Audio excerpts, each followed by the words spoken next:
दादाजी रणवीर की आंखों में एक अनकहा दर्द साफ देख पा रहे थे। वह भी समझ रही थी कि रणवीर इस वक्त किस कश्मकश में फंसा हुआ है। उन्होंने अफसोस के साथ कहा, बस ऊपर वाला किसी तरह से यह दिन भी निकाल दे और इन बच्चों की जिंदगी में जो अतीत का काला साया मंडरा रहा है उसे दूर करे। तभी उनके दिमाग में महागुरु की बात करने का ख्याल आया और वह जल्दी से जाकर सोफे पर बैठ गए और अपने फ़ोन में महागुरु का नंबर डायल किया। सामने से रिंग जा रही थी और वह कॉल पिक नहीं कर रहे थे। उन्होंने गहरी सांस लेते हुए कहा, लगता है वह सो चुके हैं, सुबह बात करूँगा। तभी उनका फ़ोन रिंग करने लगा। फ़ोन पर फ्लैश हो रहे नंबर को देखकर अधिराज जी की आंखों में चमक आ गई। उन्होंने जल्दी से फ़ोन पिक करके कान पर लगाते हुए कहा, प्रणाम कुलू जी, यह मुझे आपसे ज़रूरी बात करनी है। अधिराज जी ने एक ही सांस में अपनी बात कह डाली तो सामने से महागुरु ने कहा, अधिराज, मैं जानता हूँ तुम्हें मुझसे ये बात करनी है। इसका आभास मुझे पहले से ही हो गया था। अधिराज जी ने हैरानी से के साथ कहा, अगर आपको इसका आभास हो गया था तो आपने मुझे बताया क्यों नहीं? सामने से गुरुजी ने मुस्कुराते हुए कहा, कुछ होनी हमारे हाथ में नहीं होती, सब ऊपर वाले के हाथ में होता है। यह सारी लीला उस महादेव की रची हुई है। बस यह समझ लो, अब जो हो रहा है वह अच्छे के लिए हो रहा है। अभी तुम्हें इस बातों में कष्ट मिलेगा, लेकिन बाद में हमेशा के लिए माही और रणवीर दोनों की जिंदगी में अतीत का वह काला साया खत्म हो जाएगा। अधिराज जी ने कहा, आप कहना क्या चाहते हैं? मतलब रणवीर अगर माही को छोड़कर जा रहा है तो उसमें ही माही की भलाई है? तो महागुरु जी ने शांत आवाज में कहा, तुम्हें पता है अधिराज, कभी कभी वर्तमान में हमारे साथ कुछ बुरा हो रहा होता है तो हमें लगता है कि अब कोई उम्मीद बाकी नहीं हो गई है, लेकिन सच मानो वह बुरा वक्त में हमें बहुत कुछ सिखा कर जाता है और पहले से मजबूत बना जाता है और उसके बाद आता है एक अच्छा वक्त। बस वही कुछ माही के साथ हो रहा है। इस वक्त उसे तुम सबकी बहुत ज़रूरत है। और जहाँ तक बात रही रणवीर के दूर जाने की, हाँ, वह कुछ वक्त के लिए माही से दूर तो हो रहा है, लेकिन लौट कर उसे माही के पास ही आना है। इसलिए तुम इसकी चिंता मत करो, जो हो रहा है उसे होने दो। महादेव ने जब कुछ सोचा है तो हमारी भलाई के लिए ही सोचा होगा ना। गुरुदेव जी की बात सुनकर अब अधिराज जी को भी एक राहत की सांस मिली और उन्होंने अब शांत आवाज में कहा, धन्यवाद गुरु जी, वरना मेरा मन इतना अशांत था कि मुझे कुछ समझ ही नहीं आ रहा था कि मैं अपने बच्चों के लिए ऐसे क्या करूं कि उनकी जिंदगी में आने वाले तूफान को रोक सकूं। गुरु जी ने कहा, महादेव तुम सब पर अपनी कृपा बनाए रखें, कहकर उन्होंने फोन डिस्कनेक्ट कर दिया। वहीं रणवीर अपने रूम की डोर ओपन कर अंदर आया तो अंदर का नज़ारा देखकर वह हैरान रह गया। पूरा रूम बहुत ही खूबसूरती से डेकोरेट किया गया था। पूरे रूम में जगह जगह फ्रेग्रेंस वाली कैंडल भी जल रही थी, जो आधी से लगभग जलकर खत्म हो चुकी थी। वहीं माई फर्श पर बैठी हुई टेबल पर सर रखे हुए सो रही थी। शायद वह रणवीर के आने का वेट कर रही थी। माही ने इस वक्त सॉफ्ट वाइट कलर की साड़ी पहनी हुई थी और इस तरह से सोते हुए माही बिल्कुल एक परी की तरह लग रही थी, एकदम खूबसूरत और निश्चल। रणवीर पंजों के बल माही के पास बैठ गया और गौर से माही के चेहरे को देखने लगा। माही के सिल्की बाल जो इस वक्त खुले हुए थे वे हल्के से माही के चेहरे पे आ रहे थे और उसकी लंबी घनी पलकें जिसमें माही को बंद आंखों को कवर किया हुआ था और बहुत ही खूबसूरत लग रहा था। माही को इस तरह सोते देखकर रणवीर के होठों पर स्माइल आ गई। उसने बड़े प्यार से माही के चेहरे पर आ रहे बालों को साइड किया, उसकी गाल पर हाथ रखते हुए कहा, सॉरी जान, आने में देर हो गई ना, बहुत परेशान करने लगा हूँ ना मैं तुम्हें। रणवीर के हाथों का टच फील करते ही माही की नींद खुल गई। उसने जब रणवीर को अपने सामने देखा तो हड़बड़ाते हुए बोला, रणवीर तुम आ गए, तुमने इतनी देर क्यों कर दी? मैं कब से तुम्हें कॉल कर रही हूँ। रणवीर ने कहा, बस बस कितने सवाल पूछोगी? आ गए ना, अब वैसी इतनी तैयारी किस लिए? माही ने एक नज़र पूरे रूम की तरफ डाली और कहा, भूल गए आज तुम्हारा बर्थडे है ना, तो मैं तुम्हें सरप्राइज़ देना चाहती थी, पर तुम इतना लेट हो गए तो यह सब। तो मैं नेक्स्ट एपिसोड का जो है वो रीकैप को नहीं पढ़ रही। उस रीकैप को पढ़ने से कोई फ़ायदा नहीं है। और यहाँ ये पॉकेट एफएम वालों ने मेरा ना जहाँ भी आप छोड़ेंगे ना वहाँ से नहीं आती अब स्टोरी फिर से शुरू आती है। अब आगे माही को लग रहा था कि कहीं रणवीर का बर्थडे निकल ना गया हो। तभी रणवीर ने कहा, अभी 1 घंटा बाकी है माही, हम अभी लेट सेलिब्रेट कर सकते हैं। यह सुनकर माही जल्दी से खड़ी हुई और रणवीर का हाथ पकड़ उसे खींचते हुए बोली, तो जल्दी करो, केक कट करना है, वरना अगर रात के 12 बज जाएंगे तो तुम्हारा बर्थडे तो निकल ही जाएगा ना। तभी रणवीर की नज़र टेबल पर ही रखे केक पर गई, जो उसने पहले नहीं देखा था। वह केक बहुत ही खूबसूरत था। उसे देखकर रणवीर स्माइल करते बोला, क्या यह भी तुमने बनाया है? तो माही ने कहा, नहीं नहीं, यह मैंने नहीं बनाया, यह तो मैंने ऑर्डर करके मंगवाया। अब बातें मत करो, जल्दी से केक कट कर दो। वैसे तो रणवीर को अपना बर्थडे सेलिब्रेट करना बिल्कुल अच्छा नहीं लगता था। उसका रीज़न भी कुछ ऐसा ही था, लेकिन इस वक्त वह बात कह माही का दिल नहीं दुखाना चाहता था।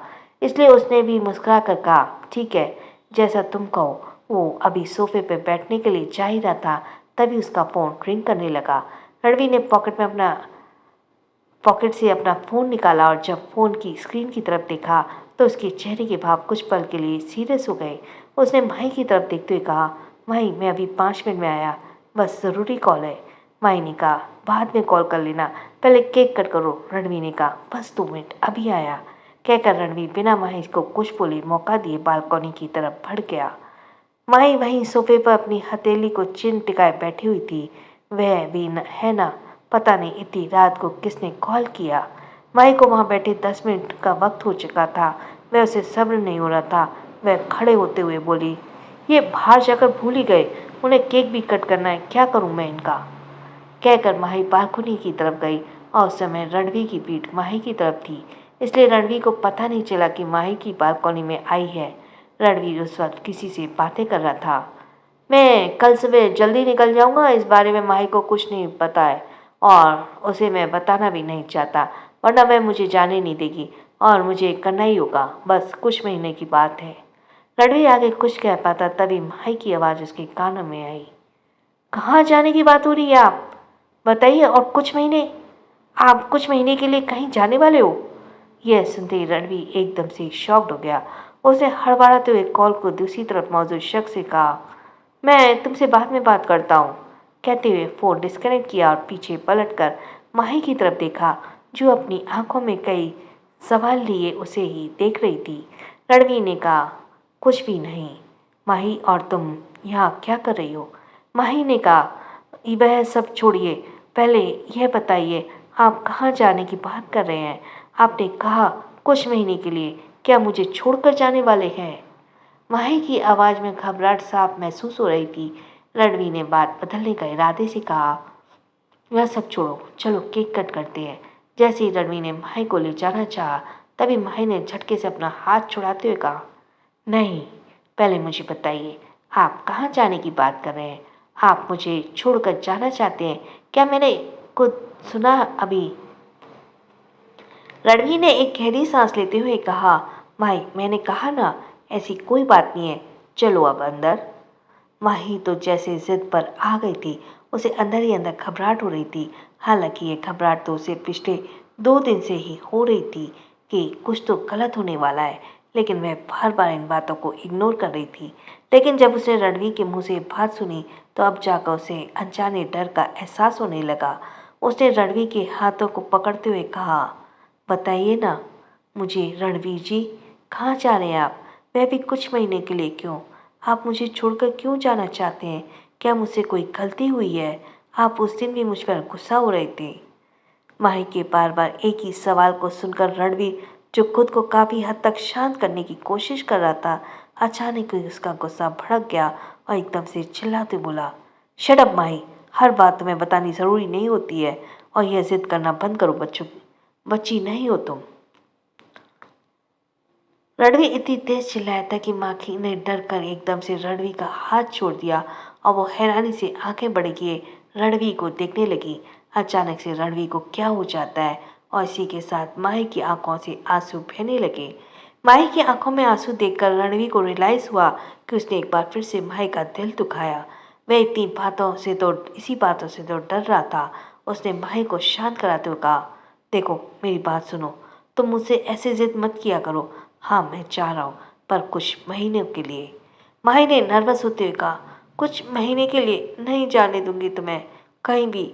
मैं तुम्हें कहीं भी नहीं जाने दूंगी, कहकर माही ने कसकर रणवीर को पकड़ लिया और उसके सीने से सिर टकाकर रोने लगी।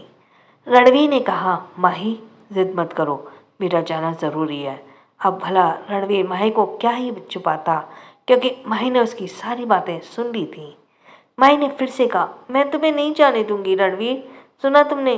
ठीक है, तुम्हें गुस्सा करना है तुम गुस्सा करो, तुम्हें मुझे मारना है मुझे मारो, पर मैं तुम्हें नहीं कहीं नहीं जाने दूंगी। माही की यह जिद देखकर रणवीर का दिमाग खराब हो रहा था और उसे माही के लिए बुरा भी लग रहा था। उसने माही को झटके से अपनी गोद में उठाकर कहा, ये सब छोड़ो, केक कट करना है या नहीं? फिर लेट हो जाओगे और तुम कहोगे कि मेरा बर्थडे निकल गया और मैंने केक कट नहीं किया और तुम्हारी सारी तैयारियां बेकार हो जाएंगी। कहते हुए रणवीर माही को अंदर ले आया और उसे लेकर सोफे पर बैठ गया। माही ने रणवीर के गले में अपनी बाहें डालते हुए कहा, पर रणवीर मुझसे प्रॉमिस करो, तुम मुझे छोड़कर नहीं जाओगे, बोलो नहीं जाओगे ना? रणवीर ने माही की आंखों में देखते हुए कहा, मैं तुम्हें थोड़ी छोड़कर जा रहा हूँ माही, भला मैं तुम्हें कभी छोड़ सकता हूँ? माही रणवीर की बात सुनकर यही समझी कि रणवीर अब मुझे छोड़कर जाने की बात नहीं कर रहा है, मतलब वह अब कल नहीं जाएगा। लेकिन रणवीर का कहने का मतलब तो कुछ और ही था। शायद माही की समझ नहीं आया और उसने हल्का सा मुस्कुराते हुए कहा, पक्का तुम मुझे नहीं छोड़ोगे ना? तो रणवीर ने कहा, पक्का मैं तुम्हें कभी नहीं छोड़ूंगा। फिर रणवीर ने अपने मन में कहा, मुझे पता है माही, तुम इतनी मासूम हो कि तुम्हें मेरी बात का मतलब समझ नहीं आ रहा है, लेकिन ये सच है कि मैं तुम्हें छोड़ नहीं सकता। हाँ कुछ वक्त के लिए मैं तुमसे दूर जा रहा हूँ, पर हमेशा के लिए नहीं। रणवीर ने प्यार से माही के फोरहेड पर किस किया और फिर नाइफ को माही के हाथ में पकड़ाकर खुद ही उसका हाथ पकड़ लिया। पीछे से माही के अपने भाव में भरकर केक कटिंग की। माही जो कुछ वक्त पहले उदास हो रही थी अब खुश थी। रणवीर अब उसे छोड़कर नहीं जा रहा। माही ने एक छोटा सा केक का पीस उठाकर रणवीर के होठों की तरफ बढ़ाया और कहा, happy birthday my devil husband. भगवान करे तुम्हें दुनिया की हर खुशी मिले और तुम कोई भी काम करो उसमें सक्सेस हो और तुम्हें हर काम में तरक्की मिले। माही किसी दादी अम्मा की तरह रणवीर की विशेष दे रही थी, जिस वजह से रणवीर को माही की हरकत पर हंसी आ गई। उसने माही के नोज पिंच करते हुए कहा, ओके दादी माँ, तुम्हारी विश जरूर पूरी होगी। रणवीर ने माही का हाथ पकड़ा, उसके हाथ में पकड़े केक का छोटा सा बाइट लिया और इस दौरान रणवीर माही की आंखों में ही देख रहा था, जिस वजह से रणवीर की होठ माही की मखमली उंगलियों से टच हुए तो माही ने शर्म कर अपनी नजरें झुका ली, क्योंकि उसे अपने दिल में एक गुदगुदी का एहसास होने लगा। क्या माही को छोड़कर जा पाएगा Ranveer? So thanks for listening. छोटों को प्यार, बड़ों को सम्मान। राधे राधे।